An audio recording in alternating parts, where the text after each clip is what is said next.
Hi everyone, my name is Harshal and today I am at MGPL Production Center in Aurangabad, India.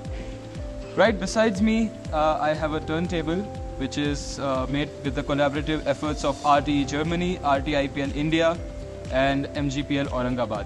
Let me show you that. So right here with me, I have Mr. Pradeep who is going to be operating this machine. So first we load the part into the machine. These are the housings from Brakes India, and then we start the cycle. This is the first station. The housing travels to the next station, it lifts it up, and here it conducts the acoustic resonance testing, which is the technology via RTE.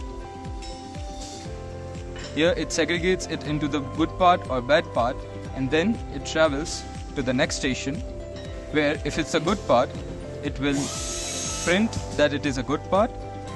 And similarly, if it's a bad part, it will travel to the fourth station and then it will segregate it as a bad part.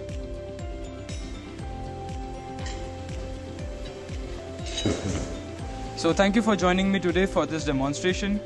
This right here is an excellent machine for segregating any kinds of metal parts into good or bad, and it's an automated turntable. So thank you for joining me today. Have a good day.